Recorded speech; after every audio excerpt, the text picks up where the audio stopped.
जी मुझे क्या पता किस थाने में इत्तला देनी है, मुझे तो आपका नंबर यहाँ से मिला, मैंने आपको इन्फॉर्म कर दिया। जी जी जी बंद रोड जी, मोटरसाइकिल वहीं पर है। पता नहीं जी गालिबन कार ही हो, कुछ शीशे टूटे पड़े थे सड़क पर, शायद ट्रक हो। जी मुझे कुछ पता नहीं सर। 2-3 खत निकले उसकी जेब से, खतों पर हुमायूं जावेद नाम लिखा है। एक छोटी सी डायरी निकली जिस पर कुछ टेलीफोन नंबर हैं। थानेदार साहब मुझे क्या पता किस थाने में इत्तला देनी है, मुतलका थाने में आप इत्तला कर दीजिए ना। जी मैंने तो मरीज अस्पताल पहुंचा दिया। हाँ जी मोटरसाइकिल सड़क पर ही है। क्या हाल है डॉक्टर साहब? हम इन्हें ऑपरेशन थिएटर ले जा रहे हैं, देखिए क्या होता है। सीरियस केस है, स्टिचेस वगैरह जरूर लगेंगे। सिस्टर मरीज को प्लीज ऑपरेशन थिएटर ले चलिए, प्लीज हरी अप। आप इनकी वाइफ है? जी जी नहीं सिस्टर। जी ये तो एक्सीडेंट केस है, मैं आपसे पहले जो डॉक्टर ने बता चुकी हूँ, मैं तो इन सड़क से उठा कर लाई हूँ। मैं तो ऑपरेशन थिएटर जा रहा हूँ, आप इनके घर फोन करें या खुद इतला दें। मुमकिन है इस टाइमली मदद के बावजूद भी हम इन्हें बचा न सके, प्लीज। मैं कॉल कर सकती हूँ प्लीज? जी हाँ कर लें।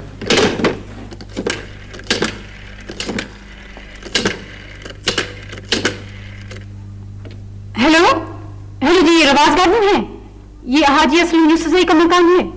हाजी असलम यूसुफजई जी, सॉरी रॉन्ग नंबर।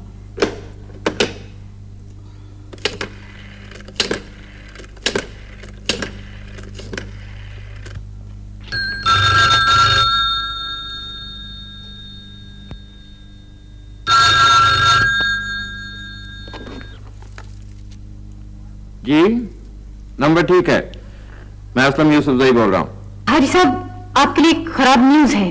जी हाजी साहब आधा घंटा पहले मैं अपनी फ्रेंड के यहाँ जा रही थी। हाजी साहब अगर आप खड़े हैं तो प्लीज बैठ जाइए। बीवी मैं ठीक हूँ, आप बात करें। वो जी हाजी साहब आपके बेटे का एक्सीडेंट हो गया है, आई एम सॉरी। कौन से बेटे का? जी गालिबन उनका नाम हुमायूं जावेद यूसुफजई है। हाँ ठीक है, ये मेरा बड़ा बेटा है। हाजी साहब अभी हॉस्पिटल में, उनकी हालत ठीक नहीं है, आप फौरन हॉस्पिटल पहुंच जाइए, डॉक्टर ने सर्जरी में ले गए हैं। बीवी इस इत्तला का शुक्रिया, लेकिन मैं अस्पताल नहीं आ सकता। ये आप क्या कह रहे हैं हाजी साहब? हो सकता है। बीबी सब कुछ हो सकता है, लेकिन मैं अस्पताल नहीं आ सकता। क्या वो आपके सगे बेटे नहीं हैं? बिल्कुल सगे हैं, बल्कि सबसे बड़े पहलोटी के, लेकिन मेरा उनसे कोई ताल्लुक नहीं है। ये आप क्या कह रहे हैं हाजी साहब? बीबी मैं उसके लिए दुआ करूंगा, लेकिन उससे मिलने अस्पताल नहीं आ सकता। मैंने उसे आग कर दिया।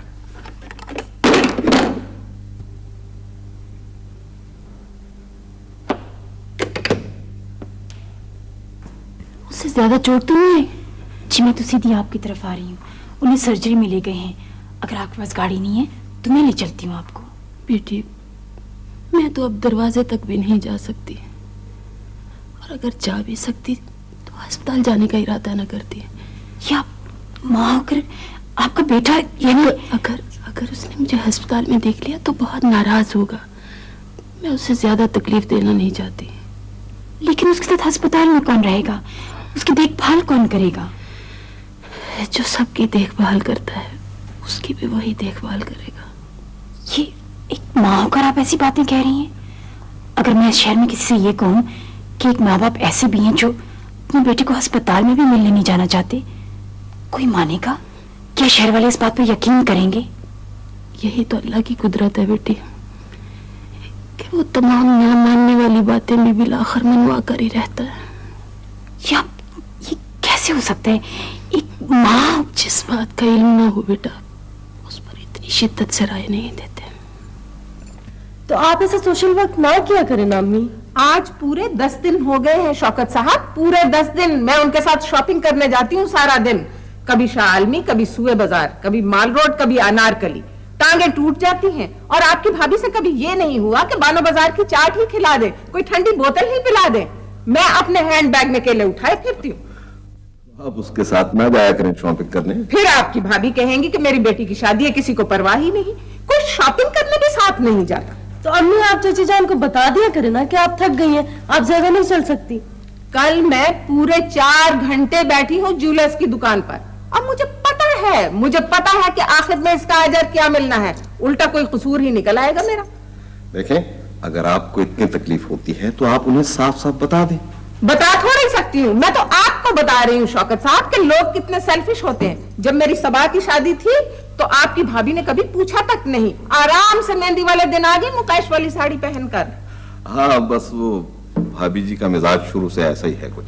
इतनी सेल्फिश तौबा। आपको याद है पिछले साल जब साजिद भाई बीमार हुए तो भी ये दोनों माँ बेटियां रात को कभी अस्पताल में ठहरी ही नहीं। कभी कोई बहाना, कभी कोई बहाना। ये तेरा कॉलेज से आने का वक्त है और गाड़ी भी साथ ले जाती है ताकि कोई और घर से बाहर ही ना निकल सके। अबू, आज एक अजीब वाकया हुआ मेरे साथ। जब मैं आज कॉलेज से वापस आ रही थी तो अचानक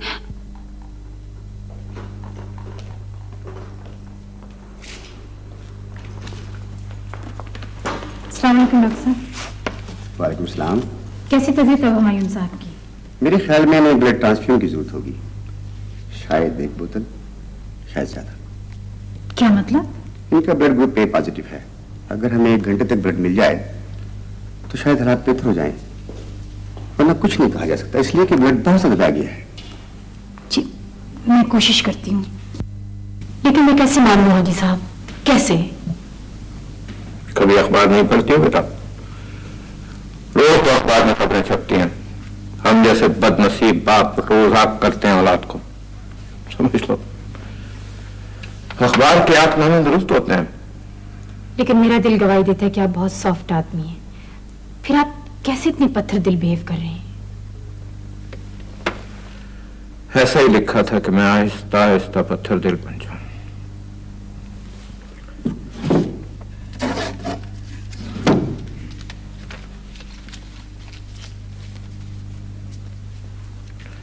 ये कुछ रकम है, उसे प्राइवेट वार्ड में रखो, उसके लिए ब्लड खरीदो, लेकिन इस बात पे इसरार मत करो कि मैं तुम्हारे साथ उसे मिलने के लिए अस्पताल जाऊं। आप मेरे साथ एक बार भी नहीं चलेंगे अस्पताल? मैं तो कई बार गया हूं अस्पताल। पहली मर्तबा जब वो गुंडों से लड़ा और इत्तला मिली कि वो अस्पताल में है तो घर से अस्पताल का रास्ता खत्म नहीं होता था। क्या नाम बताया तुमने? हिना शौकत। घर में मुझे सब हनी कहते हैं। तो हनी कई मर्तबा अस्पताल से लाया, कई मर्तबा पुलिस स्टेशन से लाया, बहुत दफा उसके जाली चेक अदा किए जो उसने लोगों को दे रखे थे। इतना कुछ हो चुका है, इतना बहुत कुछ हो चुका है कि अगर हम ख्वाब में भी वापस जाना चाहें और ख्वाहिश करें कि हम दोनों में शकरंजी नहीं हो तो ऐसा नहीं हो सकता। मेरे ख्याल में आप ज्यादती कर रहे हैं।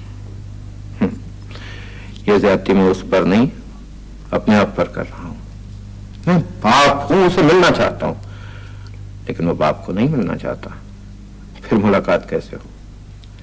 मैं तो प्रोडिगल सन की वापसी का जश्न मनाना चाहता हूं, बशर्ते के बेटा वापस लौट आए। लेकिन बेटा हो तो लौटे। आप मेरे साथ चलिए, वो जरूर लौट आएंगे। हम तो कई बरस हुए उसको रो पीट चुके हैं ना, बहुत मर्तबा। ज्यादा से ज्यादा ये हो सकता है कि मैं अपना लहू अस्पताल में डोनेट करूं और हुमायूं साहब के लिए पॉजिटिव का इंतजाम करूं। मेरा ब्लड ग्रुप उनसे नहीं मिलता। ये तुम्हारी अपनी मर्जी है। अगर तुम अपना लहू फेंकना चाहती हो ना तो ये तुम्हें इख्तियार है।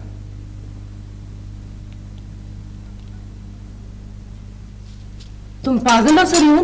तुम्हें क्या चट्टी पड़ी थी लहू देने की? बाजी स्ट्रीम से लहू निकालती तो क्या मैं उसे मरने देती बगैर लहू के? क्यों? तुमने ठेका ले रखा है उसके जीने मरने का? भाई ठेका तो नहीं ले रखा, लेकिन उसे लहू देने वाला कोई नहीं था। मैंने अपना लहू टेस्ट करवाया, बी नेगेटिव निकला। बड़ी मुसीबत पड़ी। शुक्र है एक और मरीज से एक्सचेंज हो गया था। बाजी वो मोटरसाइकिल अस्पताल में ही? मोटरसाइकिल पुलिस वाले ले गए। आप मोटरसाइकिल ही ले आती, मैं चलाना सीख जाता। सबा, तेरे मियाँ का फोन आया, जा अटेंड कर। जी। तू कहाँ से आई है महारानी? एक तो मुझे तेरी समझ नहीं आती। अस्पताल से अम्मी। देखना कहीं कोई और ही चढ़ना चढ़ाना खैर से। क्या मतलब अम्मी? जिसको उसके माँ बाप ने छोड़ रखा है तो आखिर कोई अच्छी खासी वजह होगी उसको छोड़ने की। कभी कभी माँ बाप भी तो इतनी मोहब्बत नहीं देते। जितनी मोहब्बत इंसान को जरूरत होती है। उसका बिल ना ले आना घर, हमारी इतनी पसली नहीं है कि मुफ्त के बिल भरते फिरे। बिल तो उसका बाप देगा, उसने वादा किया है।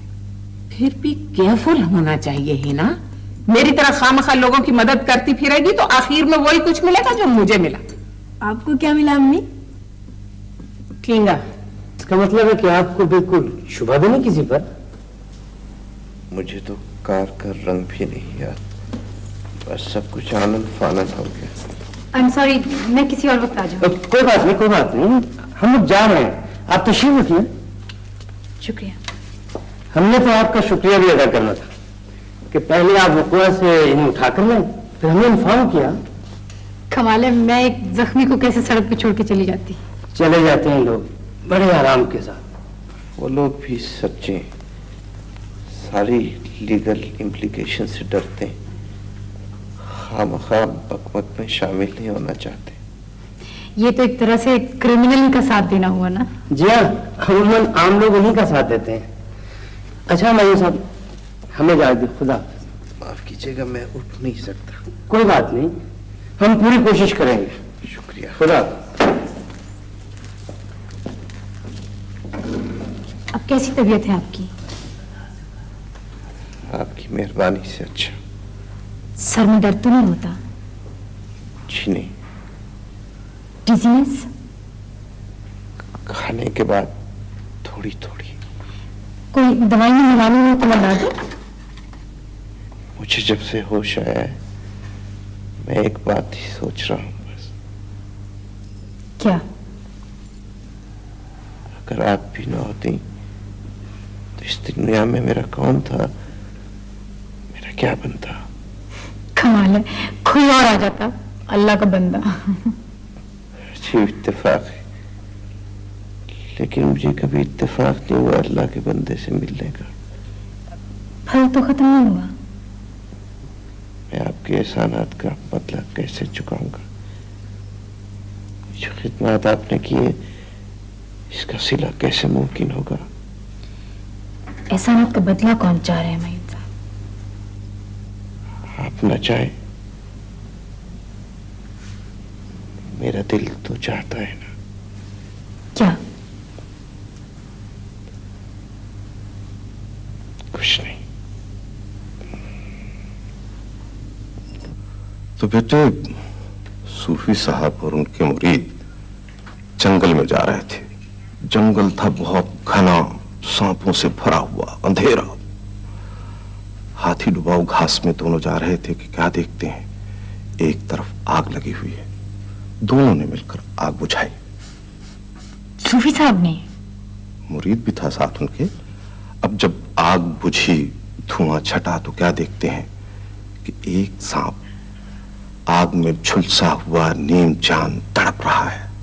सूफी साहब ने बढ़कर सांप को उठाया और बाजू पर लपेट लिया, उसके मुंह पर पानी के छींटे मारे और चल दी।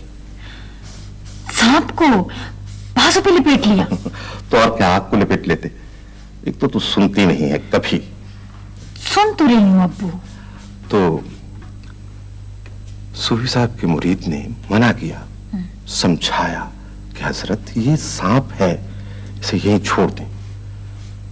सूफी साहब ने कोई तवज्जो न दी। अब चलते चलते जब ठंडी हवा लगी, सांप को होश आया तो उसने खट से सूफी साहब के हाथ पर काट लिया। देखा देखा, काटना ही था। मुरीद ने भी बिल्कुल तेरी तरह कहा कि हजरत ये सांप है, काटना इसकी फितरत है। तो सूफी साहब बोले कि बेटा, इसने काटा कहां है, इसने तो मेरा शुक्रिया अदा किया है। जिसकी जैसी फितरत होगी वैसा ही शुक्रिया अदा करेगा। आप हिंट क्या कर रहे हैं अब्बू? मेरा मतलब है बेटा कि जिस तरह उसने अपने माँ बाप का शुक्रिया अदा किया है, हो सकता है तुम्हारा भी वैसा ही शुक्रिया अदा करे। आप बड़ी गहरी बात कर रहे हैं अब्बू। देखो मेरे बेटे, मेरी जान, कुछ लोगों के दिल पर, आंखों पर, तन पर एक मोहर सी लगी होती है। वो उसी तरह होते हैं, सांप की तरह। जब भी उन्हें मौका मिलता है फौरन डस लेते हैं। मैं आपसे डिसएग्री करती हूँ। मेरे ख्याल में उनकी आंखें, दिल, कल्ब बंद उनका एनवायरनमेंट करता है। हम उन्हें डसना सिखाते हैं, हम उन्हें पक्का करते हैं। चलो हम ही पक्का करते हैं, लेकिन जब वो पक्के हो जाते हैं बेटा जान, फिर तो हमें उनसे बचकर चलना चाहिए कि नहीं? गलत बात अब्बू। मेरे ख्याल में हम उन लोगों को काफी मोहब्बत नहीं देते, हम उनकी तवक्कुआत पर पूरे नहीं उतरते। अगर हम उन्हें काफी मोहब्बत दें तो उनकी मोहरें टूट सकती हैं। तवक्कुआत का भी अजीब मसला है हिना। ये चोरी चोरी उगने वाली फसल है। एक बीज से इसकी सारी क्यारी भर जाती है। इंसान सोचता है कि हमें कोई तवक्को नहीं, लेकिन दिल ही दिल में बेशुमार तवक्कुआत वाबस्ता हो जाती हैं, और ये नेचुरल है। अब तो सोचती होगी कि वो यहां आकर रहेगा, तंदुरुस्त होने के बाद चला जाएगा, लेकिन बेटे जान, वो जितनी देर यहां रहेगा उसके दिल में और तवक्कुआत पैदा होंगी। बस कुर्ब में एक यही मुसीबत है, जिधर ना भी जाना चाहो उधर भी ले जाता है। अब्बू कुल 1 हफ्ते की बात है, आप 1 हफ्ते के लिए नहीं हुमायूं साहब को घर ला सकते। हादसे से पहले कहाँ था वो? होटल में। तो ठीक है, उसे होटल में छोड़ा बेटे। होटल में छोड़ा हूं एक बीमार इंसान को। शेम अब्बू शेम। तुम्हारा मिजाज भी बिल्कुल अपनी माँ जैसा है। कोई आएगा तो लट्टू हो जाएंगे उस पर। वो पानी मांग रहा है, ये शरबत ठूंसे जा रही हैं। वो कमीज मांगता है तो ये पूरे का पूरा सूट लाकर पेश कर देती हैं। वो आध घंटा बैठना चाहेगा तो ये उसे 7 घंटे बैठाए रखेंगे। बेटे, तवक्कुआत को कौन जन्म देता है दूसरों के दिल में? तुम्हारी माँ साहिबा।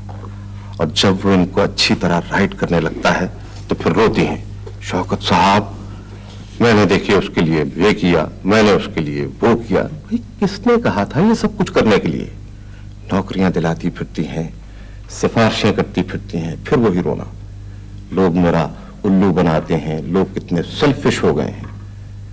देखो हनी बेटे, अगर माँ के रास्ते पर चलोगी तो तुम्हें भी वही कुछ मिलेगा जो तुम्हारी माँ को मिला। आप जी आधे घंटे में कमरा छोड़ दें प्लीज। मैं प्लीज आ गया। मैं आधे घंटे तक चला जाऊंगा, आप फिक्र न करें। हुमायूं साहब चलिए। हिना, मैं समझता हूं मैं आपको अननेसेसरी तकलीफ दे रहा हूं। कोई तकलीफ नहीं होगी। आपकी मम्मी कैसे मान गई? अरे मानती कहाँ थी, लेकिन जब मैंने उनसे बहस की तो फिर क्या, फिर मान गई। अब आप चलिए। हिना, आपका ये एहसान, आपने जो कुछ मेरे लिए किया है, मैं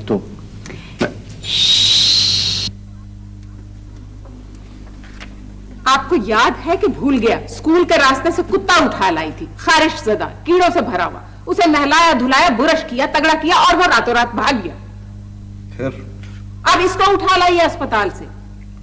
आप जरा भी इंटरफेयर नहीं करेंगे? ये सारी तुम्हारी मेहरबानी है खुर्शीद। तुम्हें शौक है खुदाई खिदमत का, और वो तुम्हारी असली बेटी है। आपने उसे इजाजत क्यों दी?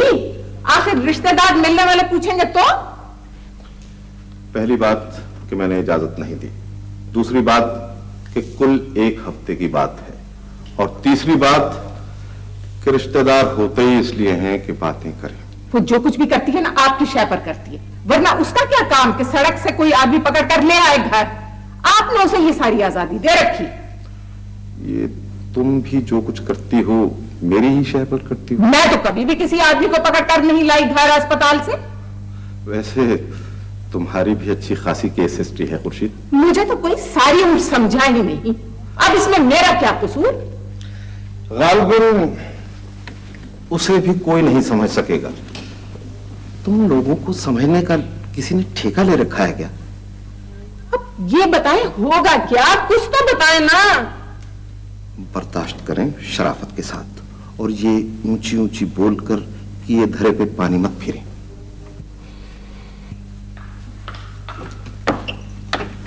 हुमायूं साहब खाना खा लीजिए। अरे आपने क्यों जहमत की? हम दोनों तो आ ही रहे थे। नहीं कोई बात नहीं, हुमायूं साहब, मैं आपके पेरेंट्स यहीं रहते हैं लाहौर में? जी हाँ, बदकिस्मती से। और आपने अपनी एजुकेशन मुकम्मल कर ली? जी मैं बीए नहीं कर सका। दरअसल अजीब बेजोड़ से सब्जेक्ट ले लिए थे कॉलेज में, जोग्राफिया और स्टैट्स। ना जोग्राफिया की समझ आई, न मीन की, न मूड की। 2 साल कॉलेज जाता रहा, इम्तिहान न दे सका। तब दे दे हुमायूं भाई, हमारी हनी बाजी बड़ी लायक है, वो आपको पढ़ा देंगी।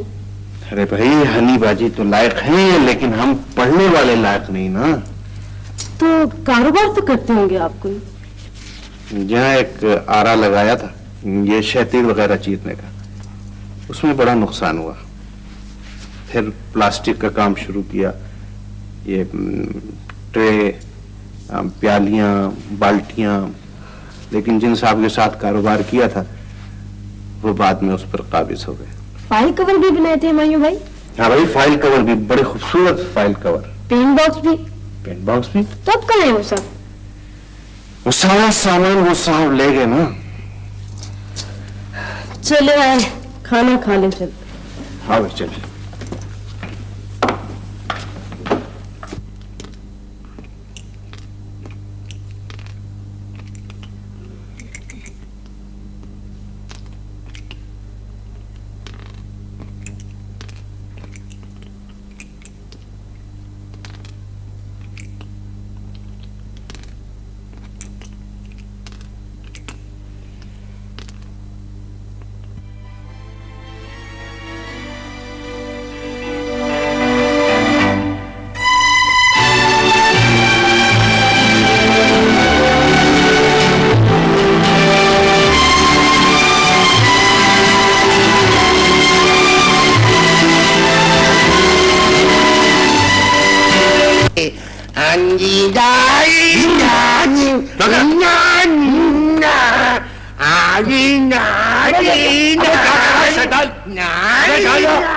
अबे क्या कर रहा है? क्या कर रहा है? ये क्या कर रहा है? तुम 12 महीने के बच्चे ऐसी हरकतें नहीं करते। ठहर जा, अभी तेरी उम्र ज्यादा की देता हूँ। तुम 2.5 साल के हो चुके हो। जल्दी जल्दी कर दे तो तू सॉरी खा जाएगा ये। हाँ 2.5 साल का। ये क्या? अबे नालायक!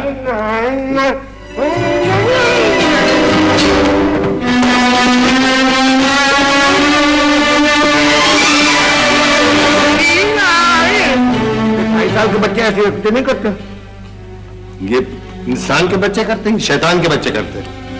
बच्चे सभी इंसान होते हैं, बाद में तेरी तरह शैतान होते हैं। अच्छा बकवास बंद करो, ये तमाम चीजें उठाओ और मेज पर लगाओ ठीक से।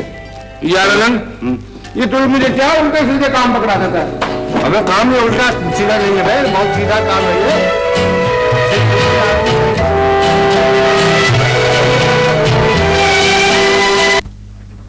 कम इन।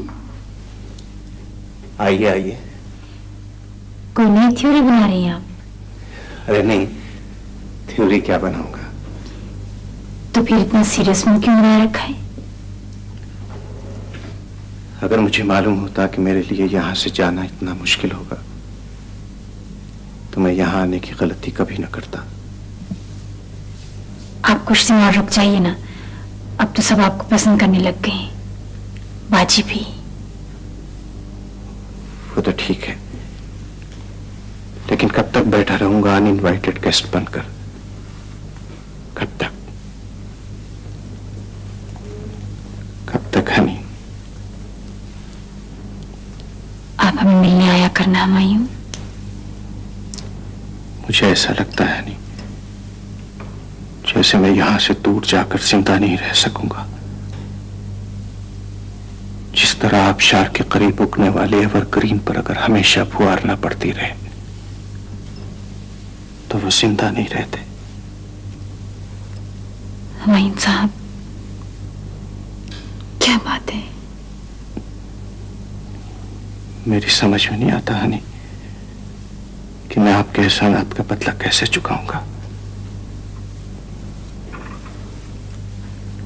लेकिन मैं सारी उम्र अपनी मोहब्बत को आपके कदमों में निछावर कर सकता हूं।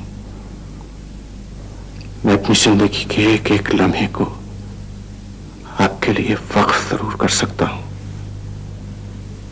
अगर मेरी मोहब्बत को आपने कबूल ना भी किया तो मेरी मोहब्बत होगी तो सिर्फ आपके लिए हनी।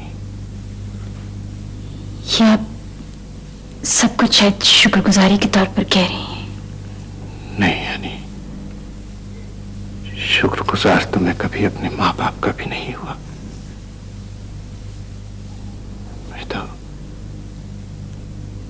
मैं तो हनी। देखा देखा देखा, वही हुआ ना शौकत साहब। हमेशा वही होता है खुर्शीद। इंसान की जिंदगी के चंद बुनियादी वाकयात हैं और उनसे परे कभी कुछ नहीं होता। बाकी सारी इंटरप्रिटेशंस हैं। अब्बू, आप इस बात को इतनी लाइटली तो न लें। सभा, मैं कभी किसी बात को लाइटली नहीं लेता बेटे। तो होगा क्या? हिना और हुमायूं की शादी होगी और क्या होगा? ये कैसे हो सकता है? हमें क्या पता वो लफंगा कौन है? जिस बात को तुम अवॉइड नहीं कर सकती उस पर इतनी सख्ती से सोच क्यों रही हो? क्यों? हम इसे अवॉइड क्यों नहीं कर सकते अब्बू जी? अब वक्त बदल चुका है सभा बेटे। अब लड़के और लड़कियां मोम की नाक नहीं है कि जिधर चाहा मोड़ दिया। फिर वो भी ह्यूमन बीइंग्स हैं। मुझे तो आपने बड़े आराम से सिद्दीकी साहब से ब्याह दिया, मेरी सलाह तक न ली। इस पर भी तो कुछ सख्ती करे।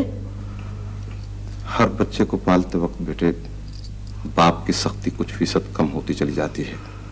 वो 2-4 साल बूढ़ा हो जाता है। बड़े बच्चे को पालते वक्त उसके हाथ में हंटर होता है और दूसरे बच्चे को पालते वक्त वो मक्खियां मारने वाला फ्लैप इस्तेमाल करता है और आखिरी बच्चे के वक्त उसके हाथ में इतना जोर भी नहीं रहता कि वो जन्नाटेदार थप्पड़ मार सके। जाने दो खुर्शीद, ना हिना का रास्ता खोटा करो ना अपना रास्ता। ठीक है अब्बू, मैं तो मैटर ही नहीं करती। मेरा क्या इस घर में? सिद्दीकी साहब आएंगे, ले जाएंगे। लेकिन मैं आपको एक बात बता दूं, आप बहुत गलत डिसीजन कर रहे हैं। न लड़की की कोई फैमिली है न कारोबार। चलो जी, हमारा क्या है ना सही। मेरी राय से आपको दुख होता है ना, तो मैं चली जाती हूँ।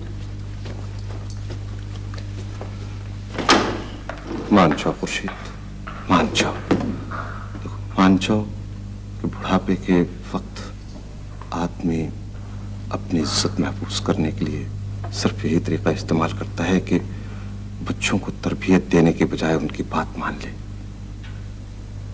हंसी खुशी शादी कर दो होने की, और फिर हमारे पास कौन से उसके स्वयंवर के लिए राजे महाराजे आए हुए हैं। 2-1 लड़के जो हैं वो भी हुमायूं जैसे हैं। और अगर उसके वालिदैन शादी में शामिल न हुए तो? चलो अच्छा है, आज शहर में कई ऐसी शादियां हो रही हैं कि फरीकैन के वालिदैन शरीक नहीं होते और तुम समझो कि वालिदैन का बस झंझट ही होता है। और जो लोग बातें करेंगे, जो रुसवाई होगी इस कदर। हम तो बेटी की शादी कर रहे हैं खुर्शीद, लोगों के नजदीक ये रुसवाई है तो मैं और तुम क्या कर सकते हैं भला? इतना कुछ किया मैंने इस कमबख्त हनी के लिए।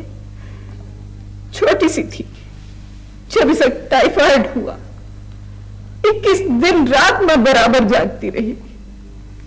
कौन सा डॉक्टर छोड़ा, कौन सा मजार छोड़ा, ये बदला दिया कमबख्त ने। और उस सेवा के बदले तुम ये चाहती थी कि वो सारी जिंदगी तुम्हारी इताअत करे। सुभान अल्लाह, सुभान। मुझे तो कुछ सारी उम्र समझा ही नहीं, खासतौर पर आप शौकत साहब।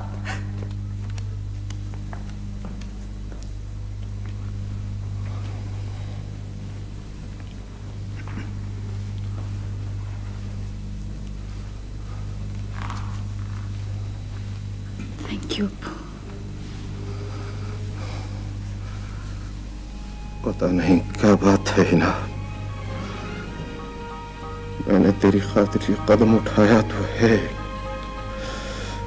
लेकिन मेरा दिल नहीं मानता। जब भी सोचता हूं तो एक कर्म थपेड़ा पड़ता है मुंह पर।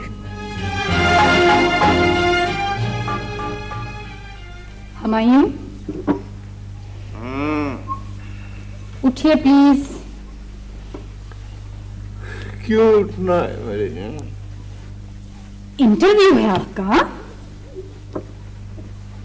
क्या? अब्बू का फोन आया है, उन्होंने सिफारिश कर दी है। अरे वो मार्केटिंग का जॉब हो? जी सर। अब प्लीज उठ जाइए आप। ना जी, इधर आओ, इधर आओ ना। Come here. Sit down. देखो, क्या ऐसा नहीं हो सकता कि तुम नौकरी करो और मैं घर पर बच्चों को पालूं, हांडी पकाऊं वगैरह वगैरह? हो सकता है, लेकिन कुछ देर के बाद जब मैं एमए कर लूंगी। तुम नहीं चाह रहा नौकरी करने को? उठिए प्लीज, देर हो रही है, बल्कि हो चुकी है। वहाँ और कैंडिडेट्स भी तो आए होंगे ना। ओह बैठो, आए होंगे, ठीक है। मेरी बात सुन, ऐसा नहीं हो सकता कि तुम्हारे अब्बू मुझे भी पाल लें जिस तरह वो तुम्हें पाला करते? कैसी बातें कर रहे हैं आप? तो आगे कसम, ये नौकरी का काम मुझसे नहीं होगा। हुमायूं, जब भी मैं कोई काम करता हूँ ना, जो कुछ मुझे मिलता है मैं समझता हूँ वो बहुत कम है।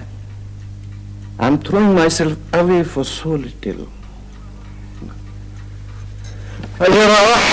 करा लो नौकरी, करा लो काम, लेकिन देख लेना मुझसे निभेगी नहीं, मैं किसी और किस्म का आदमी हूँ। हाँ, निभ जाएगी, निभ जाएगी। अब आप उठिए, तैयार हो जाइए जल्दी से, चलिए।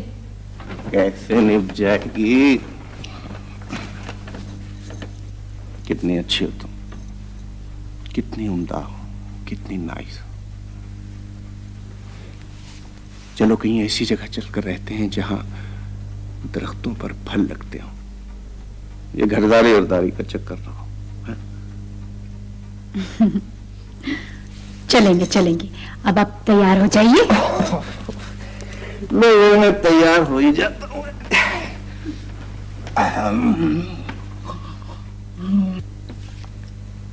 कैसी बच्ची हो रही है अनिबा जी? First class. ये अम्मी अब्बू कहाँ हैं कमाल? वो दिन तो आंटी खालदा तो लंच पर गए। तो फिर मैं भी चलूँ? हाँ? आप अब्बू को नहीं बताएंगे पर्चों के बारे में? मैंने अब्बू को वैसे भी तो मिलना ही था। आंटी खालदा कह रही थी बाजी आप बड़ी बेवकूफ है। क्यों? कह रही थी एमए के इम्तिहान में महीना रह गया था, क्या जरूरत पड़ी थी शादी की?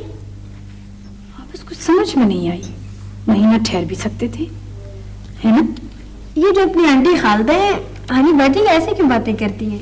कैसी बातें करती हैं? आपने नहीं देखा, एक आंख बंद कर लेती है हमेशा। क्यों खुशी, तुम्हारी हनी को क्या हुआ? अच्छा, घर में पनीर है? बहुत। अम्मी से कहना मैं पनीर और शहद दोनों लेके जा रही हूँ, ठीक है? पता है आंटी खालदा कह रही थी। क्या कह रही थी आंटी खालदा? कह रही थी मुझे लगता है हिना का शौहर वेल टू डू नहीं है, इसीलिए अपने अपने सारे रिश्तेदार छोड़ दिए। वेल टू डू का क्या मतलब है हनी बाजी?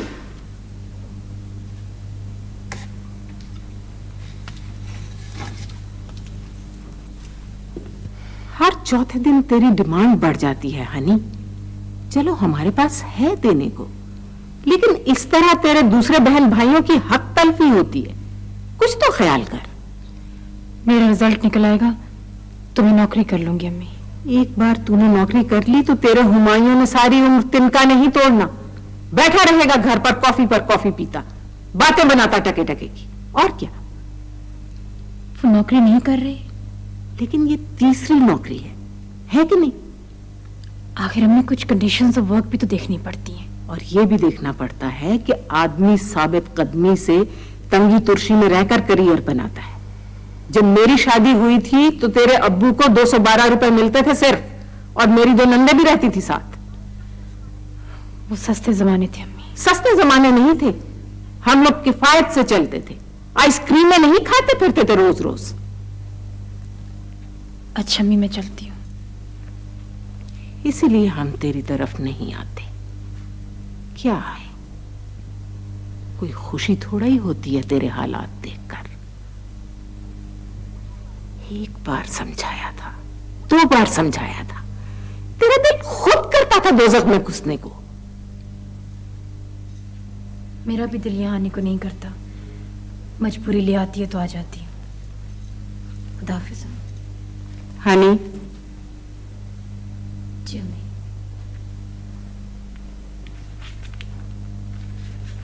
ये 1000 रुपया दे गए थे तेरे अब्बू।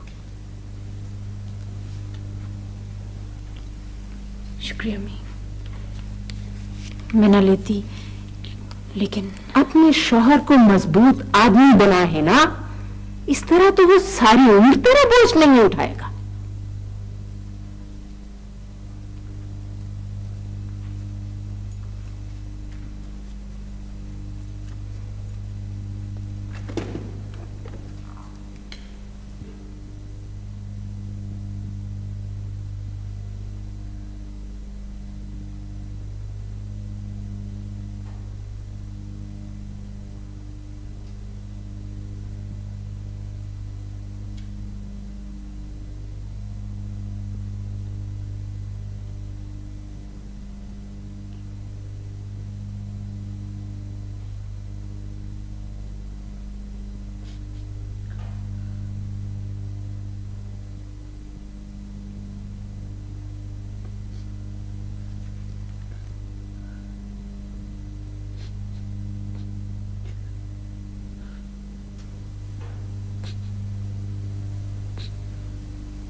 अब्बू उनका टेम्परामेंट नहीं है, उनसे नौकरी नहीं होगी। फिर हम यूं कोशिश कर रहे हैं लेकिन उनसे नौकरी नहीं हो सकती, उनका टाइप ही नहीं है अब्बू। ये सब तुम्हें बताया हुमायूं ने? नहीं अब्बू, आफ्टर ऑल मैं भी तो कुछ जज कर सकती हूँ। हाँ उनमें इनिशिएटिव है, वो अच्छे ऑर्गेनाइजर हैं, लीडरशिप है उनमें। ठीक है, लेकिन ये तीनों खूबियां कैसे पाया सबूत को पहुंची? पता चल जाता है ना अब्बू। कुछ जादू है तुम्हारे पास, कैसे पता चल जाता है इतनी गहरी बातों का तुम्हें? बस अब्बू है ना वो इन खूबियों के मालिक। देख मेरी नादान बेवकूफ आइडियलिस्टिक लड़की, कई बार इंसान सिर्फ एस्केपिस्ट होता है। मौजूदा हालात से बचने के लिए और बहुत सी बातें और बहुत सी स्कीमें बनाने के लिए उसे ऐसे जवाब तलाश करने पड़ते हैं। अब मेरी तरफ देखो, मैं सोच रहा था कि ये अकाउंट्स मुझसे ना हो सकेगा। मेरा और अकाउंट्स का क्या जोड़? अब्बू तुम्हारी माँ क्या कहती है?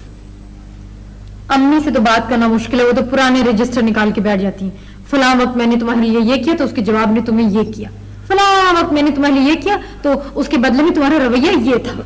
बस खुर्शीद बेचारी में एक यही खराबी है, उसे ये भी याद रहता है कि किस रोज किसने जमादारनी को चाय के साथ गुलाब जामुन दी थी खाने के लिए। मदद भी की जाती है, पहाड़ा भी बनाया जाती है।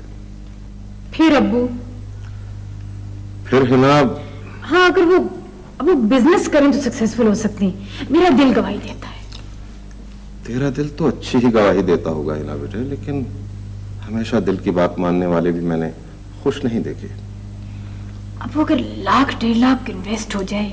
वो देखो हाजी असलम साहब के पास बहुत पैसा है, बड़ी साख है उनकी, वो उनसे क्यों नहीं मांग लेता? वो तो भूखे मर जाएंगे, हाजी साहब के घर कभी नहीं जाएंगे। उनकी माँ मर गई, वो तब ना गए। फिर है ना, नौकरी तो उनसे होगी नहीं अब्बू जी। नौकरी तो उससे होती है ना जिसमें अना कम हो, जो दूसरे की बात मानने के लिए अपने दिल को रजामंद कर सके, जो आहिस्ता आहिस्ता जीना चढ़ना चाहे, जो कुलांचे भरते हुए आगे निकलना चाहते हैं बेटे, उनके लिए तो बहुत मुश्किल है। तो आप कुछ नहीं करेंगे अब्बू? करेंगे तो सही, करना तो पड़ेगा ही बेटे, लेकिन देख बेटे, हम मुलाजिम पेशा लोगों के पास इतना नहीं होता। कुछ सबा की शादी में गया, कुछ तुम्हारी शादी में गया, अब थोड़ा बहुत कमाल का हिस्सा है। अब वो बिजनेस के चलते ही मैं आपको पैसे लौटा दूंगी। लौटाने का मसला नहीं है ना बेटे, मसला इस बात का है कि अगर तुम्हारी माँ को पता चल गया तो वो तुम्हारी शक्ल नहीं देखेगी। वो चाहती है तमाम बच्चों में इंसाफ करे, और फिर उसका ख्याल है कि हमने तुम्हारे लिए कुछ ज्यादा ही कर दिया। क्यों? क्या माँ बाप मुश्किल में अपनी औलाद की मदद नहीं करते? करते हैं बेटे, करते हैं, क्यों नहीं करते। बहरहाल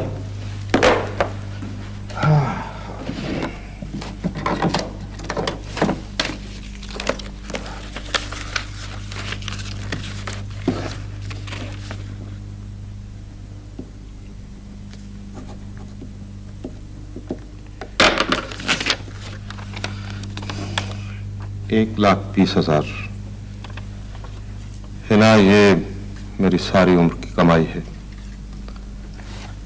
इसके बाद तेरी तरफ से फुल स्टॉप होना चाहिए बेटे।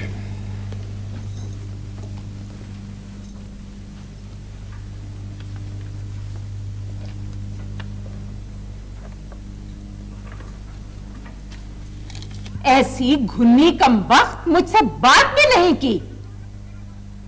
मैं भी उसके घर कदम रख जाऊं तो मेरा नाम खुर्शीद नहीं। यही उसकी बात तो मुझे नापसंद है। आहिस्ता खुर्शीद, आहिस्ता। आखिर वो हमारी बेटी है। आपकी बेटी होगी, मेरी बेटी नहीं है। हाय हाय, भाई का हक मारने वाली। कमबख्त ने यह भी नहीं सोचा कि बाप रिटायर होने वाला है, वो कहां से खाएगा। सबा को पता चलेगा तो वो क्या कहेगी। देखिए शौकत साहब, ये जो आप मेहरबानियां करते हैं ना, इनका भी कुछ उसूल होता है। औलाद के साथ भी इंसाफ ही चलता है। मुझमें भी अजीब बेवकूफी है खुर्शीद। पता नहीं मैं हर बात तुम्हें क्यों बता देता हूँ, ये जानते हुए भी तुम्हारा रिएक्शन क्या होगा फिर भी। ये हिना तो बिल्कुल मेरी नंदों पर गई है। उनके लिए मैंने क्या कुछ ना किया शौकत साहब। इधर मैं ब्याह कर आई हूँ, उधर 2 काकियां चिमट गई मेरे घुटनों के साथ।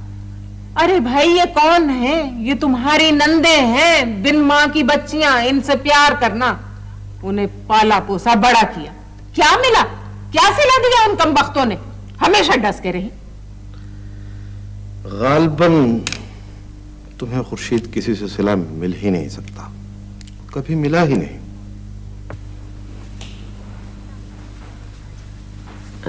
कम इन, आइए। अस्सलाम वालेकुम मिस चौधरी। वालेकुम अस्सलाम। आपने ज्वाइनिंग रिपोर्ट दे दी है बाबूजी को? जी। बैठिए, तशरीफ रखिए, बैठिए। शुक्रिया। पिछले 3 साल से हमें फिजिक्स की कोई रेगुलर लेक्चरर नहीं मिल रही थी। एडॉक पे हमने मिसेस काजमी को रखा हुआ था, लेकिन अच्छा हुआ कि आप पब्लिक सर्विस कमीशन की तरफ से आ गई हैं मुस्तकिल तौर पर। जी शुक्रिया। अच्छा, तो ये बताइए कि आपने पिछले 3 साल से नौकरी क्यों नहीं की? सोचा था नौकरी करनी ही पड़ेगी। दरअसल मेरे हस्बैंड काम कर रहे थे, लेकिन अभी उन्होंने बिजनेस शुरू कर लिया है। अच्छा, कौन सा बिजनेस? Real estate business. ये तो बहुत अच्छा बिजनेस है। लोगों के पास बहुत पैसा है और वो इन्वेस्ट करना चाहते हैं प्रॉपर्टीज में। अभी तो काम शुरू ही किया है। कोई बात नहीं, ठीक ठाक हो जाएगा। शुरू शुरू में ऐसा होता है। तो ये बताइए कि आपके बच्चे कितने हैं? एक बेटी है, फातिमा। देखिए मिसेस हुमायूं, आपकी न्यू अपॉइंटमेंट है। मैं नहीं चाहती कि आप किसी बैड वेज में पड़े। जी। लेकिन शादीशुदा औरतें प्रोफेशनलिस्ट बन जाती हैं। कभी कभार उनके पास बड़े जेन्युइन बहाने होते हैं और वो इन बहानों को इस्तेमाल करके अपने काम को सीरियसली नहीं लेती। मैं आपको मशवरा दूंगी कि आप अपने काम को इस तरह लें जिस तरह की एक विडो होती है। जी। खुदा न खास्ता ऐसी विडो जिसके 7 बच्चे हों और जिसे काम की अशद जरूरत हो। जी, आपको शिकायत का कभी मौका नहीं मिलेगा। शिकायत तो होगी, आपका हमारा रिश्ता ही ऐसा है। अब देखिए ना, जहाँ पे एक्सपेक्टेशंस होती हैं वहाँ पे शिकायत भी होती है, लेकिन शिकायत इतनी नहीं होनी चाहिए कि डिसअपॉइंटमेंट हो जाए। जी नहीं, मैं आपको कभी डिसअपॉइंट नहीं करूंगी। Thank you. हुमायूं जी। मैं आपको एक और मशवरा देना चाहूंगी। न्यू जॉब है आपकी, इसलिए देखिए घर पे सादा रहिए, सिंपल वाइफ। ये काम करने वाली औरतों के खामखा उनसे खाइफ रहते हैं बिला वजह। जी अच्छा। घर पे जॉब की इम्पोर्टेंस या जॉब की बातें, ये सब नहीं चलेगा। अच्छा, सीधी सादी औरत। जी जी। मैंने सुन लिया कि तुम किस वजह से नहीं आ सकी। अब्बा जी, क्या ये नहीं हो सकता कि जो कुछ हो चुका है उसे भुलाकर हम असर जिंदगी बसर करें? मेरा कोई दिमाग चल गया है ना कि मैं पिछली बातें भुला दूं। जो कुछ मेरे और हुमायूं के दरमियान हुआ वो आम वालिदैन के दरमियान थोड़ी होता है। और ये ना, मामले को कैसे समझ सकती है जब हमारे तजुर्बे में से कोई वाकया अभी तुझे पेश नहीं आया? आप मेरे साथ चलिए, मेरे घर, हमारे साथ रहिए ना। मैं तेरे साथ खुशी से रह सकता हूँ, तेरे साथ खुशी से चल सकता हूँ, लेकिन मैं उस कुर्सी पर नहीं बैठ सकता जिस पर हम वहीं बैठा हो, उस प्याली में चाय नहीं पी सकता जिसमें उसने चाय पी हो। जुल्म साईं का उसकी महाराष्ट्र तख्ते मर गई, उसे देखने नहीं आया। शर्मिंदगी की वजह से, नदामत की वजह से वो अपने किए पे बहुत नादिम है। तो अच्छी बीवी है जो अपने हस्बैंड की साइड लेती है, लेकिन मैं जानता हूं उसमें मेरा लोगों है। हम दोनों एकेडमिकली बात मान जाते हैं, लेकिन हमारा दिल नहीं मानता। मुंह पर ऊपर से कहते रहते हैं हम कायल हो गए, लेकिन हमारा दिल अंदर से कभी अपनी बात नहीं छोड़ता। ये हम दोनों में फीलिंग है। मैं जानता हूं कि वो अभी तक अपने आप को ठीक समझता है।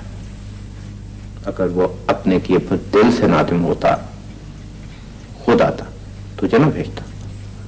उन्होंने मुझे नहीं भेजा, मैं खुद आई हूं। मुझे नौकरी मिल गई है।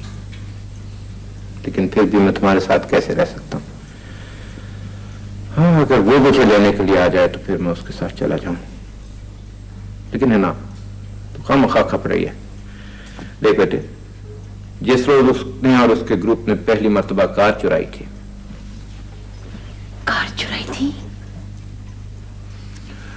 और मेरे वॉलेट से 1000 रुपए निकाल के ले गया था, हमने उसी दिन उसे रो पीट लिया था। सॉरी।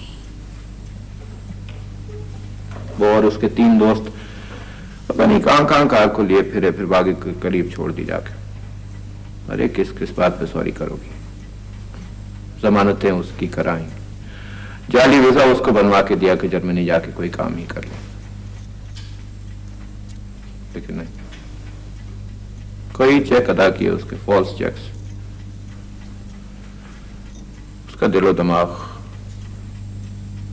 कल्ब सब बंद हो चुका है ना। वो बहुत कोशिश कर रहे हैं, बड़ी मेहनत कर रहे हैं। आपको नहीं पता। अल्लाह करे करे करे कि मैं प्रोडिगल सन की वापसी का जश्न मनाऊं, लेकिन बेटा हो तो लौटे। इसका मतलब है आप हमारे साथ नहीं रहेंगे? देख बेटे, बड़े प्रॉब्लम होंगे, रोज झगड़े हुआ करेंगे। मैं पिछली बातें दोहराने से बाज नहीं आऊंगा, हम वहीं अपनी सफाई पेश करता रहेगा, क्या फायदा?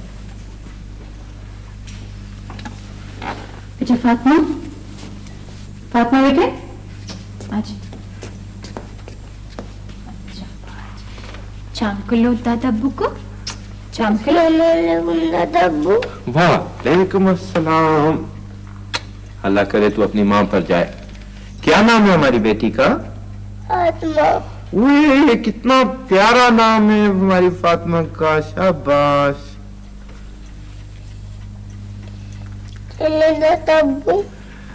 अरे मेरी जान, मैं तो तेरे साथ जरूर चलता है ना? जी अब्बा जी। बेटे कभी कभी तो इस खिलौने को साथ ले आया करना। आपके पास च्युइंगम है दादा अब्बू?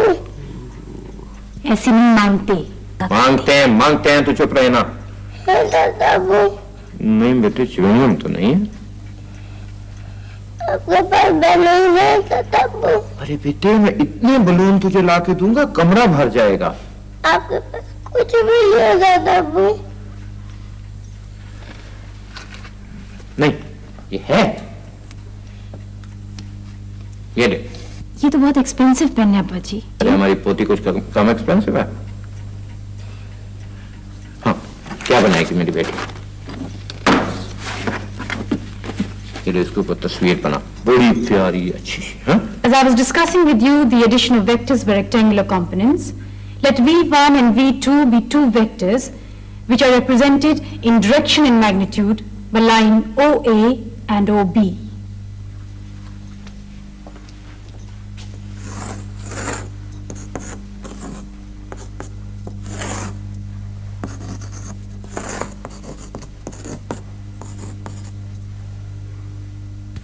बड़ी आगे क्या है? H for hat माने? हैट। hat माने? हैट मैंने टोपी। टोपी। आगे दो। उठाओ।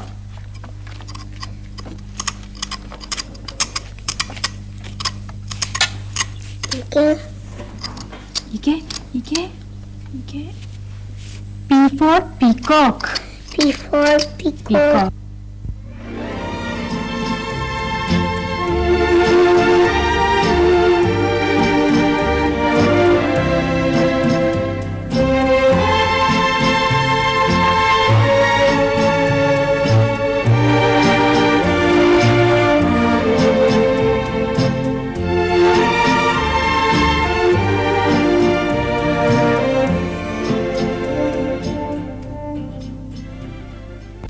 बाबा के सारे पाँच है आपके। अच्छा अच्छा।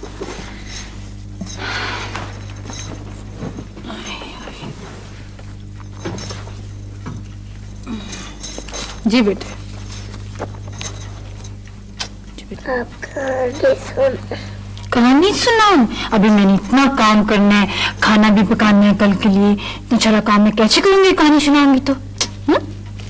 मुझे किताबों के पास छोड़ आऊंगी बेटे, थोड़ी देर ठहर जाओ। मेरी कहानी कौन सुनाएगा? सुना दो बेटे, अभी सुनाती हूँ, ठहर जाओ। तो पापा के पास चले जाओ। अरे नहीं, पापा काम कर रहे हैं, फिर पापा डिस्टर्ब हो जाएंगे। अच्छे बच्चे पापा को डिस्टर्ब थोड़ी किया करते हैं। नींद नहीं आ रही। नींद नहीं आ रही? मैं आपको सुनाई देती हूँ कहानी। चलिए आए, ले जाओ। शाबाश, ले चलो इधर चलो।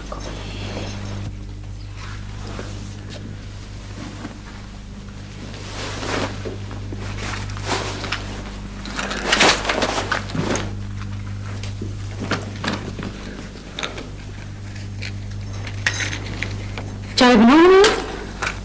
नहीं। कॉफी? नहीं, ऐसी कोई चीज नहीं। क्या बात है माई, क्या छुपा रहे हैं आप मुझसे? ये एडवर्टाइजिंग एजेंसी का काम भी अच्छा है, लेकिन मैं तो जहां जाता हूं मेरे सामने कोई ना कोई आड़ खुद ब खुद खड़ी हो जाती। अब कौन सी है? अच्छा भला एमए पास लड़का रखा है मैंने, रवा अंग्रेजी बोलता है, वेल ड्रेस है, सब कुछ है, लेकिन गुस्सा नाक पे धरा हुआ है। आज चपरासी से लड़ पड़ा, कान से पकड़ के चपरासी को दफ्तर से बाहर निकाल दिया। मैंने कहा मिस्टर साजिद, ये एक छोटी सी एडवर्टाइजिंग एजेंसी है, अगर कोई बड़ी फैक्ट्री होती तो आपको पता चल जाता। आज यूनियन में आपका कान पकड़ा होता। पीआरओ का क्या काम गुस्से से? आप उसे समझा दीजिए ना, ही मस्ट बी पोलाइट। जब तक वो समझेगा कई पार्टियां हाथ से निकल जाएंगी। तो आप खुद मिला कीजिए ना क्लाइंट से। अरे खुद मेरा भी इख्तलाफ रहता है लोगों से, नजरियाती इख्तलाफ। अब वो जो आज डिनर पर आ रहा है उसे कौन समझाएगा, आप कौन हैंडल करेगा? I can't stand him. और 2 लाख की पार्टी है, 2 लाख की। कौन है मायूं?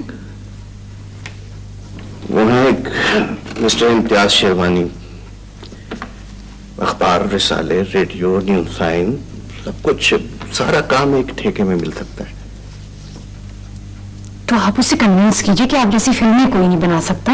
आपके आर्टिस्ट ऐसे पोस्टर तैयार करेंगे, उसका ऐसे जिंगल्स बनाएंगे, ऐसे स्लोगन बनाएंगे कि उसका सारा सामान दुगना चुगना बिकेगा। करूंगा मैं अच्छे से अच्छा काम करूंगा, अच्छी से अच्छी चीज बनाऊंगा, लेकिन उसे कन्विंस कौन करेगा? उस बुड्ढे को मनाएगा कौन ठेका देने पर? हाँ, बुड्ढे जरा झक्की होते हैं। और उसे तो किसी बात पे एग्री करके भी काम नहीं बनता। वो आज बड़े जोर शोर से लेक्चर दे रहा था कि महंगाई इस तरह कम हो सकती, महंगाई उस तरह कम हो सकती। मैं हाजी हाँ करता रहा, फिर फट पलट के बोला कि महंगाई तो हमारे मुल्क में है ही नहीं। तो फिर मायूं,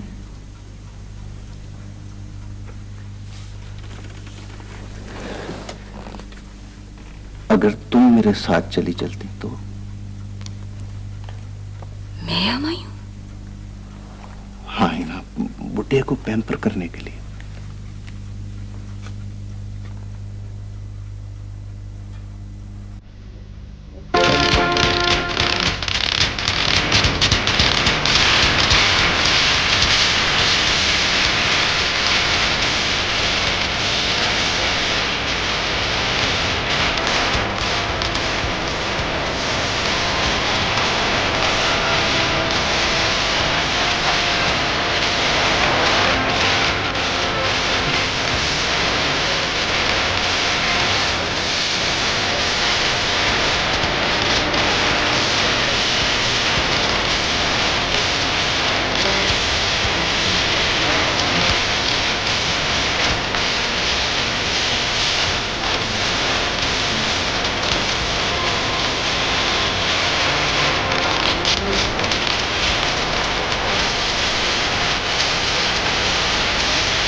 शौकत साहब, आप छोड़ दें इस बात को।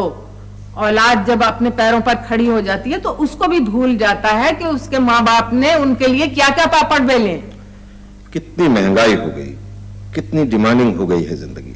अब वो इस जिंदगी के तकाजे पूरे करें या माँ बाप के पीछे फिरें? ना फिरे, बिल्कुल ना फिरे, लेकिन कोई तो शर्म हो आंख में, कोई तो लिहाज हो, कोई तो एहसानमंदी का जज्बा हो। अरे भाई, जब वो नहीं आ सकती तो मैं और तुम चले जाया करेंगे उसके पास। बड़ी सेल्फिश, खुदा कसम शौकत साहब, बड़ी सेल्फिश। अब सबाब ही तो है, जब भी आती है हाथ में कुछ ना कुछ होता है भाई के लिए, मगर इसके पास तो हमेशा एक नई कहानी होती। देखो, वो भी जरूर लाती अगर उसके पास कुछ होता। उसके दिल पर लिखा है सब कुछ, सिर्फ उसका हाथ तंग है। अच्छा, हाथ तंग है? जब जाओ किसी पार्टी पर जा रही होती है, कोई उसके घर आ रहा होता है, किसी को टाइम दे रखा होता है, किसी जगह टाइम पर पहुंचना होता है। मैंने तो उसे छोड़ दिया, जिसको ये याद नहीं कि बूढ़े माँ बाप ने उसके लिए क्या कुछ किया है, उससे मिलने का फायदा। बेटी को किसी फायदे के लिए तो नहीं मिला जाता खुर्शीद। कल तो हद हो गई शौकत साहब, मैंने बस इतनी बात कह दी कि हिना, तेरे भाई को पढ़ने अब्रॉड जाना है, तूने 1.5 लाख देना है, उसमें से कुछ तो लौटा दे, भाई का हक तो ना खा जा। खुर्शीद, उसके पास कुछ होता तो वो जरूर देती, लेकिन मैं ये सोचता हूँ कि 12 साल के बाद इस कर्ज के जिक्र की क्या जरूरत थी? क्या करती हो तुम? भूल जाओ। मैं तो इंसाफ पर चलूंगी शौकत साहब। एक सेमेस्टर पर 50,000 लगता है, कमाल बेचारा कैसे पढ़ेगा? मेरा ख्याल है उसे शर्मिंदा करने की कोई ऐसी जरूरत तो न थी। आप तो उसके घर जाते नहीं, जरा एक पूरा दिन वहां गुजारे। 2-2 तो कारें बंधी हैं पोर्च में, 8-8, 10-10 आदमियों का खाना होता है रोज, और जो जो धक्के होटलों में खाती फिरती है वो अलग। हम उसके इतने पास नहीं रहते खुर्शीद के उसके हालात समझ सके। आप बड़े भोले हैं शौकत साहब, आपको पता ही नहीं चलता। अरे बाबा, ये 20वीं सदी है, सबको अपनी अपनी पड़ी है। वो महेंद्रो नहीं है अपनी जमादारनी, उसके बेटे को नौकर करवाया, भैंस लेनी थी, मैंने पैसे दिए, छत गिर गई है जी, छत गिर गई है, शोर मचा रखा था, मैंने 1000 रुपया दिया, आज उसकी किस्तें अदा करती है, किराया अलहदा, तनख्वाह अलहदा, हर वक्त गर्म रोटी गर्म चाय, और आज आराम से जवाब दे गई, कोई लिहाज ही नहीं, कोई एहसान ही नहीं, जैसे मैंने उसके लिए कभी कुछ किया ही नहीं, भूल भुला गई सारा। ये तो हाल है लोगों का।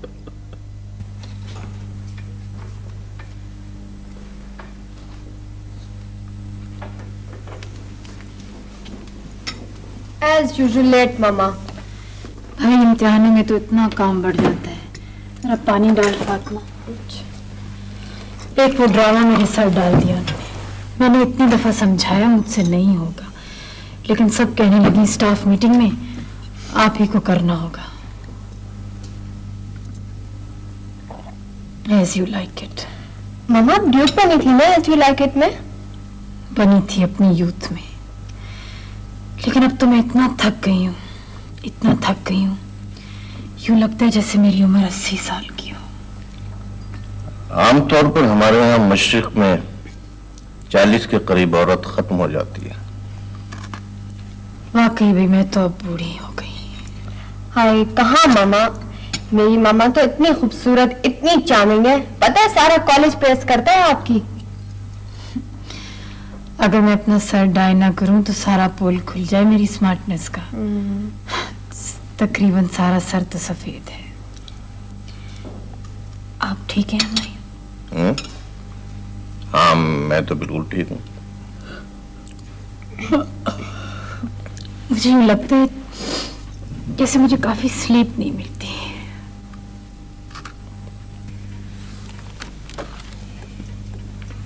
अपनी माँ का ख्याल रखा कर फातिमा। मैं तो बहुत ख्याल रखती हूँ, अभी भी तो रखे ना। रात रात गए तक तो वो क्लब से वापस नहीं आते हैं। बड़ी जान मारी है उसने सारी उम्र।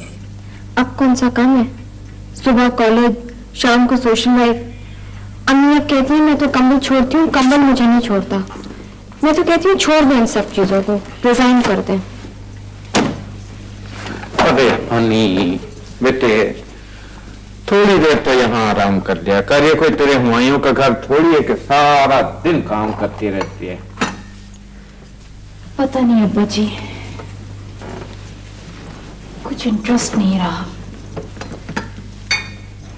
चाय डाल फातिमा।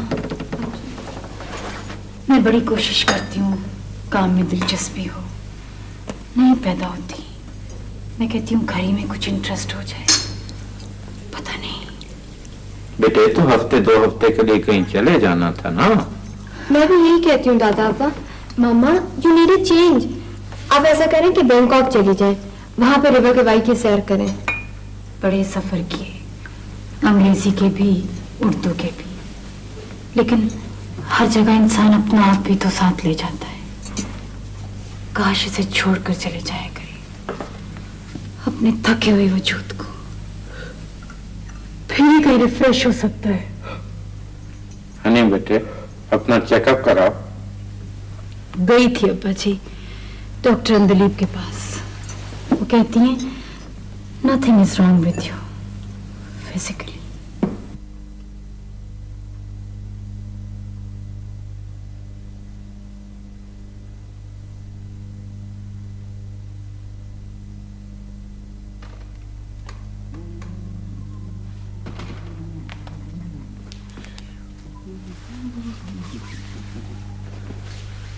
बस आई हूँ, थोड़ी देर और, अभी तैयार हो जाती हूँ।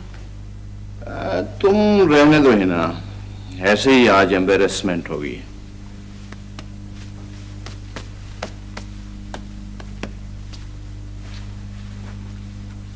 क्या मतलब है हमायूं? वो मिस्टर सगीर की बीवी जेलस किस्म की औरत है, कहीं काम उल्टा ना हो जाए। तो मिस्टर सगीर को इम्प्रेस कर लोगी, लेकिन काम हमें नहीं मिलेगा, because he fears his wife. जैसे तुम्हारी मर्जी है हमायूं। मेरी मर्जी का सवाल नहीं पैदा होता। अगर तुम्हारा जी चाहता है तो चलो, लेकिन मिसेस सगीर को जेलस करके हमें क्या फायदा होगा? वैसे भी मैं समझता हूं ना कि मैं इस सारी सिचुएशन को तुमसे ज्यादा बेहतर तौर पर संभाल सकता हूं। हाँ वो तो है। ये बिजनेस डिनर्स हैं ना, बिजनेस पार्टीज। इस किस्म की पार्टीज में तुम्हारा जाना कोई खास मुनासिब नहीं।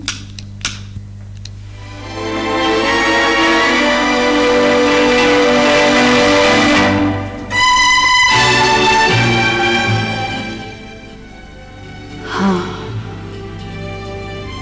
वो तो मैं समझती हूँ।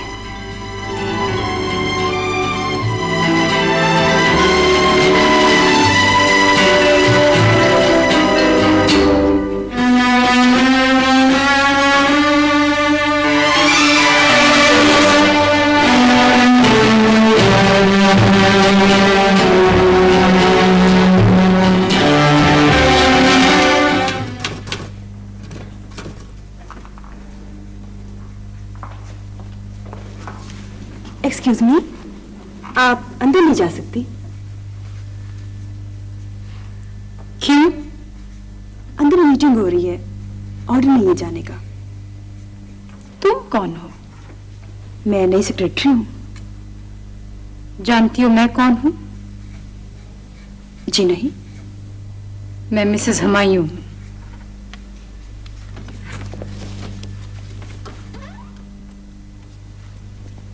इतने साल हो गए, कई सेक्रेटरी गर्ल्स आई गई, लेकिन ऐसा मौका कभी पेश नहीं आया। लेकिन यह जरूरी तो नहीं कि जो वाकया आज तक ना हुआ हो वो गलत हो। आफ्टर ऑल तुम्हारा ऑफिस आना अच्छा तो नहीं लगता? हमायूं, मेरे और भी बहुत से कुलीग्स हैं, लेकिन उनकी बीवियां दफ्तरों में घुसकर तुम्हारी तरह स्पाई नहीं किया करती। अगर कोई बहुत जरूरी बात होती है तो टेलीफोन पर कर लिया करती हैं। लेकिन मैं तो पिछले 18 साल से दफ्तर आ रही हूँ। ये तुम्हारी मर्जी है ना। दफ्तरों का कोई एटमॉस्फेयर होता है, कोई प्रोटोकॉल होता है दफ्तरों में। तुम्हारा आना अच्छा तो नहीं लगता? तुम शायद ये समझती हो कि तुम बिजनेस में शेयर होल्डर हो, क्योंकि कुछ अर्सा पहले मैंने तुमसे 1.5 लाख रुपया लिया था। याद है तुम्हें? Return with thanks. मैं आपका और आपके बाप का कोई माली एहसान नहीं रखना चाहता, और ये कोशिश मैं करता रहूंगा। मेरी आपसे सिर्फ इतनी सी रिक्वेस्ट है कि मेरी जिंदगी में इंटरफियर न करें।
मुझे ये कहने में कोई शर्म नहीं, कोई यार नहीं कि मुझे तुमसे मोहब्बत कभी नहीं थी।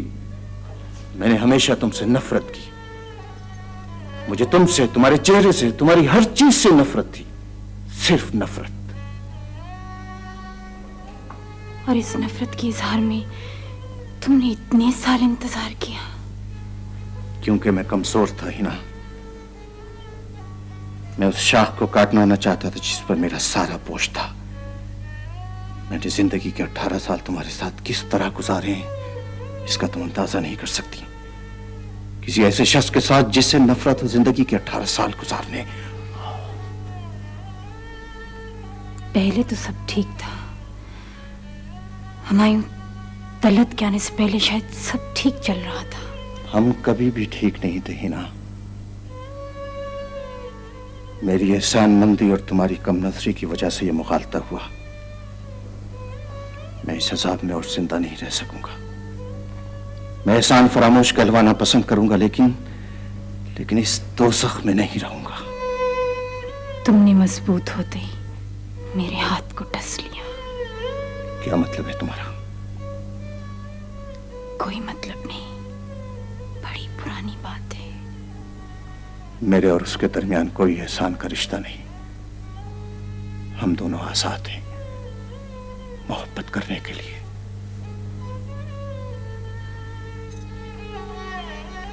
लेकिन मेरा कसूर हुमायूं, इस नफरत की वजह।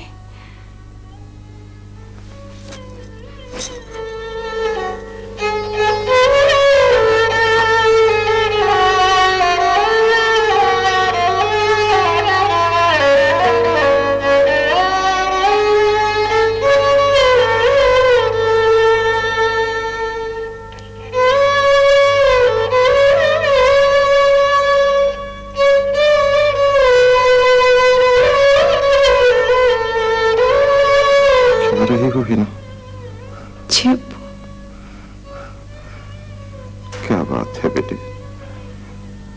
कोई बात नहीं अब्बू। तू मुझे बेशक न बताए बेटा, लेकिन मैं जानता हूं चट्टान पर घोंसला बनाने वालों का यही हश्र होता है। कब तक आंधियों से ऐसा घोंसला बच सकता है बेटा? कब तक? मैं अब्बू को बताने गई थी, लेकिन उनका चेहरा देख के मुझे हौसला नहीं पड़ा। मैं उन्हें कैसे बता देती? हुमायूं साहब ने दूसरी शादी कर ली और फातिमा और मुझे छोड़ दिया है। तो अगर उन्हें ना भी बताए बेटा, फिर भी उन्हें पता होगा। कुछ चेहरे ही ऐसे होते हैं कि उनके दिल का हाल उनके मुंह पर लिखा होता है। वो शादी करते, मुझे दुख होता, जरूर होता। शादी आम वाकया है, मर्दों ने सुमन में दूसरी शादी कर ही लिया करते हैं, लेकिन उनकी नफरत मेरी समझ में नहीं आई। ये बात मुझे खत्म कर देने के लिए काफी है कि उनके दिल में मेरे खिलाफ इतनी नफरत आई कैसे। ये नफरत डिजर्व करने के लिए मैंने क्या किया है आखिर? असल से यही शुआर है इंसान का। इंसान जितनी नफरत अपने कर्म फरमा से करता है, उतनी तो अपने कातिल से भी नहीं करता। इंसान तो इस कदर नाशुक्र है बेटे कि जिसकी मेहरबानी के बगैर एक सांस नहीं ले सकता, उसका कभी शुक्र अदा नहीं करता। हाँ, हम जब किसी एहसान फरामोश आदमी के रवैये का शिकार होते हैं तो वो हमें शिकायत नहीं करने देता, लेकिन हमारा खालिक हमें माफ कर देता है हमेशा। लेकिन इतने साल मुझे शुबा तक नहीं हुआ कि मुझसे इतनी नफरत करते हैं। जिस वक्त किसी पे एहसान हो रहा होता है तो उस वक्त वो अपनी मोहताजी की थैली में अपनी नफरत का जहर छुपाए रखता है, जिस तरह शेर अपने पंजों में अपने नाखून छुपाए रखता है, लेकिन वो मौजूद होते हैं हमेशा, हर वक्त। ऐसा क्यों है? क्यों है बच्चे? बदकिस्मती से मदद लेने वाले का पोल जल्दी खुल जाता है, लेकिन मदद देने वाला कभी कभी उस पर सारी उम्र नहीं खुलता। जिस तरह मदद लेने वाला एक इल्यूजन में मुब्तला होता है कि वो हमेशा ज़ेर बार रहेगा, कभी एहसान फरामोश नहीं बनेगा, उसी तरह मदद देने वाला भी एक ख्याल खाम के तहत सोचता है कि वो बगैर किसी मकसद के, किसी किस्म की एक्सपेक्टेशंस के बिना, हर किस्म के मोटिव से आजाद मदद कर रहा है। लेकिन ऐसा नहीं होता, दर पर्दा कोई ना कोई तवक्को होती है बेटे। लेकिन मैंने तो उनसे कभी कोई तवक्को नहीं की थी। होती है तवक्को बेटे, हमें पता नहीं चलता। कुछ लोग इस गुमान पे मदद करते हैं कि लोग उन्हें नेक समझे, कुछ लोग अपनी नजर में मोहतरम ठहरने के लिए मदद करते हैं, कुछ लोग दूसरे को मती करने के लिए मदद करते हैं। बज़ाहिर तो ऐसी कोई बात ही नहीं थी अब्बू जी। हम सब इंसान है ना, किसी इंसान से एहसान फरामोशी की गलती होती है, किसी से तवक्को की गलती होती है।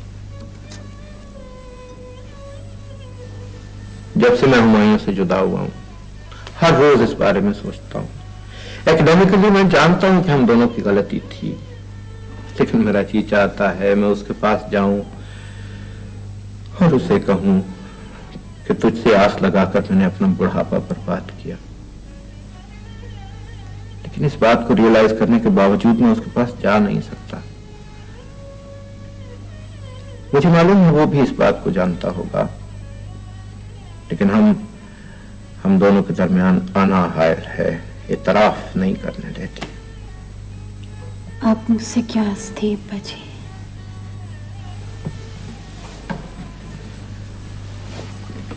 मैंने उसे शहजादों की तरह पाला। मेरा ख्याल था कि मैं उसे बेटा समझकर पाल रहा हूं, लेकिन ऐसा नहीं था। मुझे उससे तवक्को थी कि वो बड़ा होकर लायक बनेगा, मेरा नाम रोशन करेगा, लेकिन जिस तरह वो मेरी तवक्कुआत में गिरता गया, जिस तरह उसकी नीयत साफ नहीं थी, उसी तरह बेटे मैं भी इंसान था, मेरी भी नीयत साफ नहीं थी। मैंने भी कभी उसे खुदाई मेहमान समझकर गर्ज़ व ग़ायत से पाक उसकी मदद नहीं की। हो सकता है तुमको भी इसी किस्म की कोई तवक्को हो। हरगिज़ नहीं अब्बा जी। बेटे इन तवक्कुआत का कुछ पता नहीं चलता कि किस वक्त किस तरह ये दिल में परवान चढ़ती है। जिस तरह शफाफ पानियों पे आहिस्ता आहिस्ता काई नामालूम तरीके से चढ़ जाती है, उस तरह तुम्हारे दिल का शफाफ पानी भी किसी तवक्को की वजह से गदला हो गया होगा। अगर तुम्हें उससे कोई तवक्को न होती तो बेटे मेरी तरह तुम्हें इतनी जबरदस्त ठेस न लगती। मैंने तो कभी आरज़ू नहीं की थी कि वो मेरी शुक्रगुजार हो, मेरे एहसानमंद हो।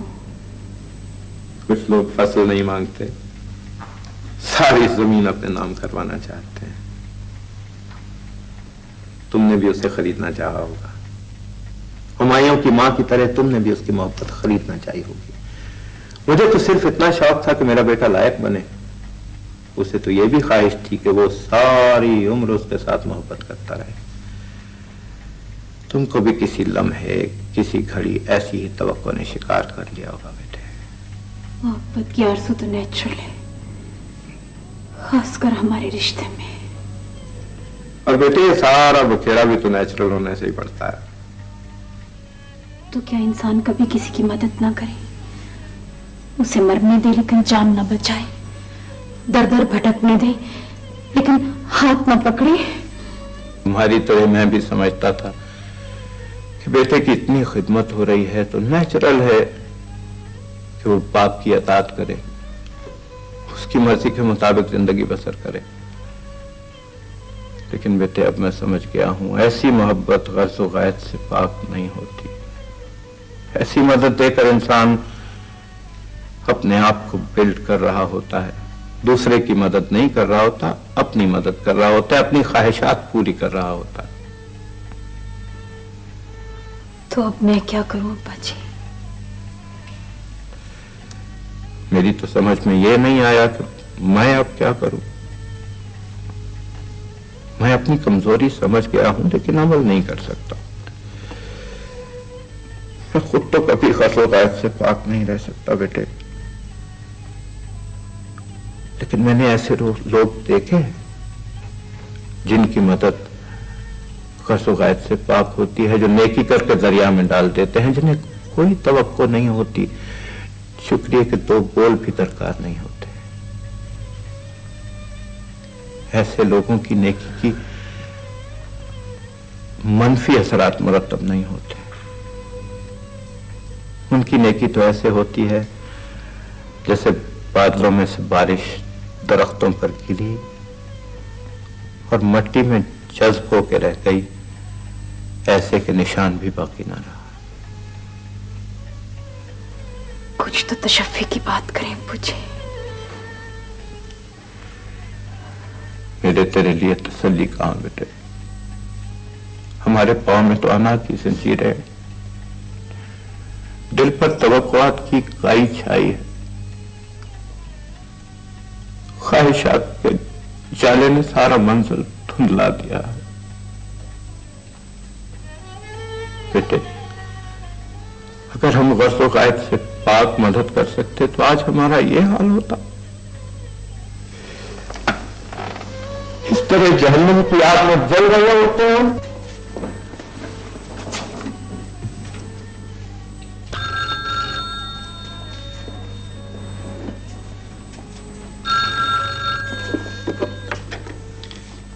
हेलो हेलो हेलो जी, ये हाजी असलम यूसुफ साहब की कोची है। हेलो जी, आप कौन बोल रही हैं? मैं मिसेस हुमायूं बोल रही हूँ जनरल हॉस्पिटल से। हाजी साहब घर पर हैं? जी बुला दो। जी नहीं, आप उन्हें पैगाम दे दें, मैं जरा जल्दी में हूँ। अभी अभी हमारी कार का जबरदस्त एक्सीडेंट हो गया है, हुमायूं साहब को जबरदस्त चोटें आई हैं। मैं अपना फर्ज समझती हूँ कि उनके वालिद को इत्तला दे दूँ। शुक्रिया। याद रहेगा ना आपको जनरल हॉस्पिटल? मैं मिसेस हुमायूं बोल रही हूँ। आप कौन हैं?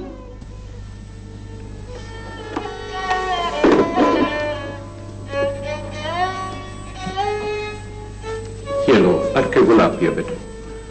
अब्बा जी, हमारे सबका एक्सीडेंट हो गया है, मैं दिल्ली हॉस्पिटल जा रही हूँ। तू अस्पताल जाएगी ना? जी अब्बा जी, और इस दफा आप देखेंगे कि हिना को अपने लिए कुछ दरकार नहीं होगा। शुक्रिया की तो बोल भी नहीं, शुक्रगुजारी की निगाह तक नहीं।